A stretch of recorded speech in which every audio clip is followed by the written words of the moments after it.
La science initiatique enseigne que nous vivons plongés dans un océan fluidique qu'elle a appelé la lumière astrale. Ce fluide est tellement sensible que tout s'imprime en lui. La plus insignifiante de nos actions, la plus légère de nos émotions, la plus fugitive de nos pensées.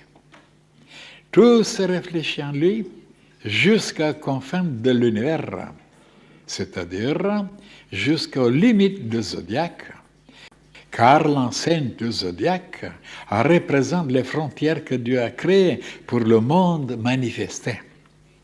C'est pourquoi on a aussi assimilé le zodiaque à un serpent qui enserre le monde dans le cercle de son corps. Si le karma est si implacable, c'est parce que tout ce que nous avons pensé, senti, accompli, c'est inscrit dans cet océan fluidique auquel nous ne pouvons échapper. Ainsi, le bien comme le mal, tout s'inscrit et revient un jour vers nous.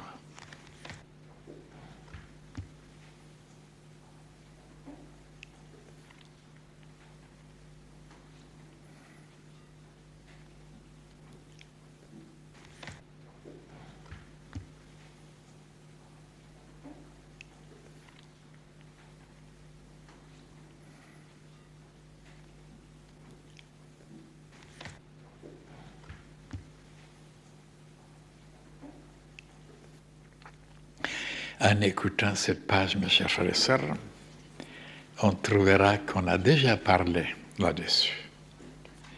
Oui, on parle souvent sur le même sujet, mais toujours en différents aspects, de différents points de vue, et ça devient toujours nouveau.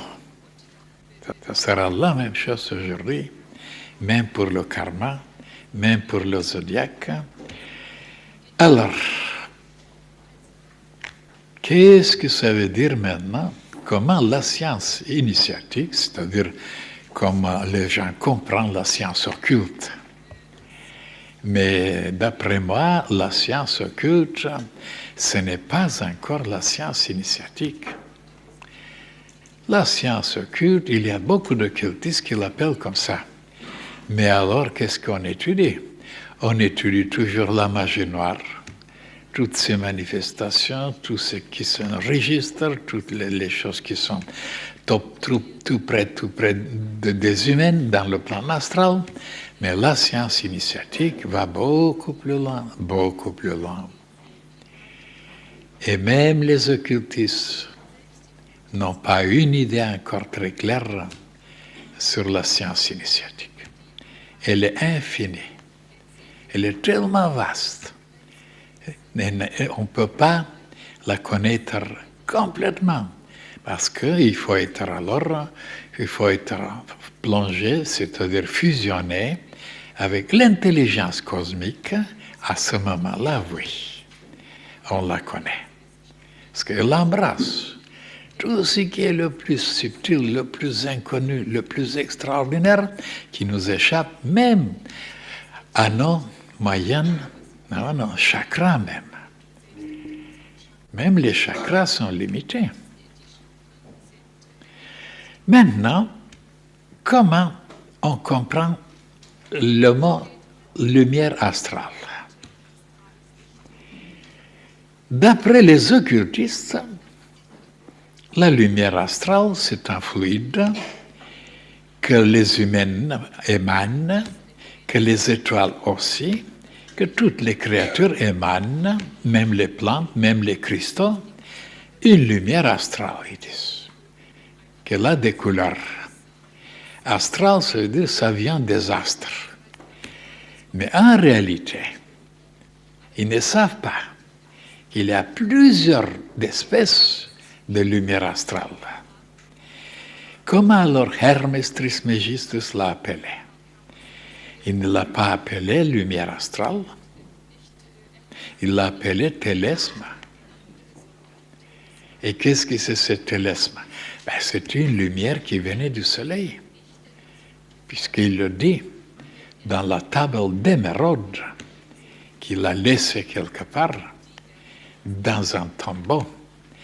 C'était gravé, c'était écrit que le soleil était son père, la lune était sa mère, le vent la transportait dans son ventre et la terre était sa nourrice. Donc, cette lumière astrale, ça vient du soleil. Maintenant, si vous confondez avec le prana, comme les hindous qui disent que tout l'espace, l'atmosphère est imprégnée de petites particules qui viennent du soleil, qui sont pour la vitalité, pour faire vivre les créatures, ça s'appelle prana. Et même, il y a les yogis qui pratiquent, ça s'appelle pranayama. Ça veut dire pranayama, c'est de pouvoir travailler pour attirer le prana et distribuer dans son organisme. Pranayama. Et oui, mais il y a encore d'autres choses, d'autres appellations. Les hindous, qui étaient les plus avancés, et les gourous, les sadhus, c'est-à-dire les grands maîtres, et ils ont trouvé qu'il y avait plusieurs espèces qui flottaient dans l'atmosphère, et il y avait une force aussi qu'on appelait akasha. Aussi, c'était un fluide, c'était aussi une force qui était enveloppée de matière, akasha. Et aussi, il trouvait aussi qu'il y avait encore une autre force qui était dans l'atmosphère, mais elle était tellement subtile, tellement puissante que très peu pouvaient la capter. Ça s'appelait Fohat. C'était une électricité cosmique. Alors vous voyez donc, de dire seulement lumière astrale, eh bien c'est pas clair, cela ne suffit pas. Et maintenant, il est dit dans cette page que cet akasha, oui, ou cette lumière astrale, si vous voulez, était tellement sensible, elle avait les propriétés d'enregistrer tout ce qui se passe dans l'univers,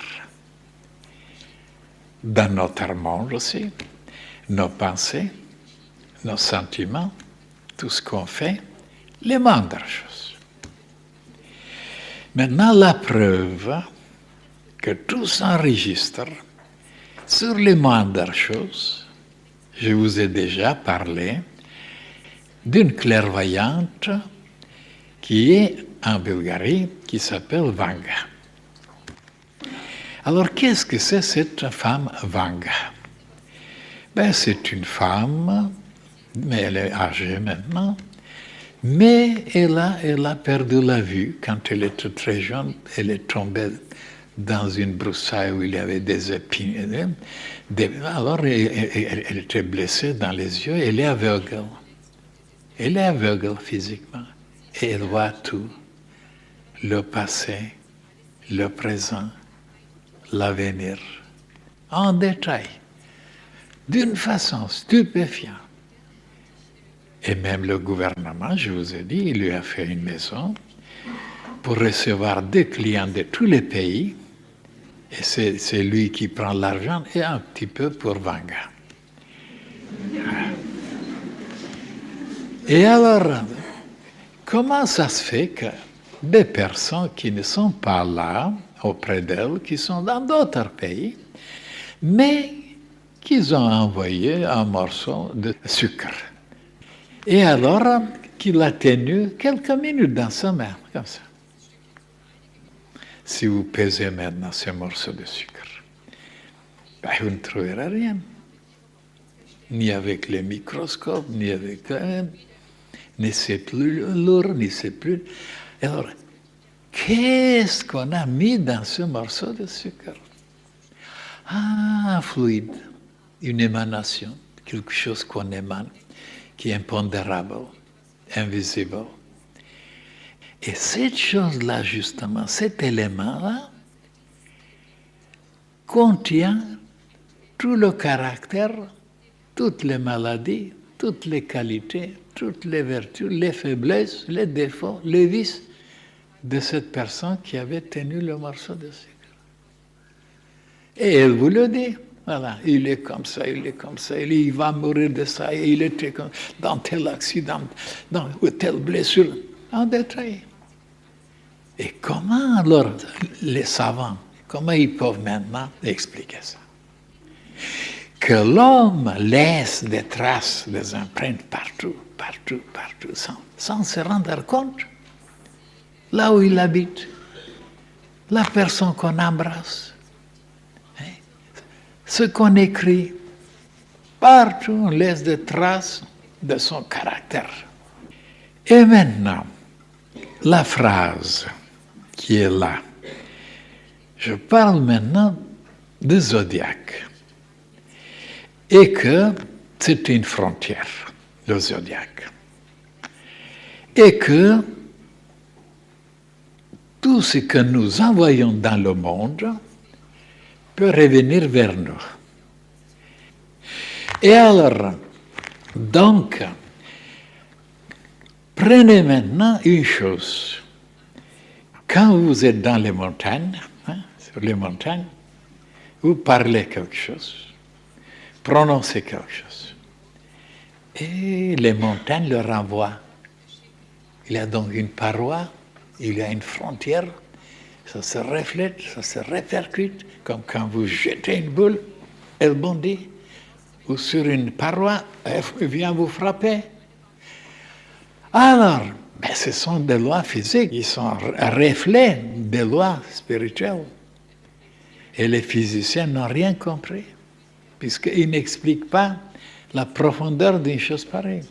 Donc, quand il y a des parois et que vous prononcez, vous dites « Je vous aime, je vous aime, je vous aime », de tous les côtés, l'écho qui vient « Je vous aime, je vous aime », il faut aller s'arrêter sur cette loi. Alors donc, et quand vous dites « Je vous hais, je vous déteste », de tous les côtés, l'écho qui dit « Je vous déteste ». Ils n'ont pas compris que dans la vie, la même chose se répète. Qu'on envoie quelque chose dans l'espace. Toujours les radiations, les vibrations, mais c'est ça justement, des projections. Voilà, ce fluide-là. Eh bien, il tombe quelque part, il se projette sur des parois et ça revient après vers nous. Et on est frappé, choc en retour, si on faisait de la magie noire. Voilà les gens ignorants, vous voyez. Après, ils sont dans des états, ils ne savent pas pourquoi. Parce que c'est eux-mêmes qui ont créé ça. Et si c'est le bon côté, oh là là, qu'est-ce qu'on reçoit? C'est pourquoi les disciples de la fraternité blanche universelle savent comment envoyer la lumière, l'amour, la bonté, la pureté, la chaleur partout, et ça revient un jour sur eux-mêmes. Et ils sont dilatés, ils ne savent pas pourquoi.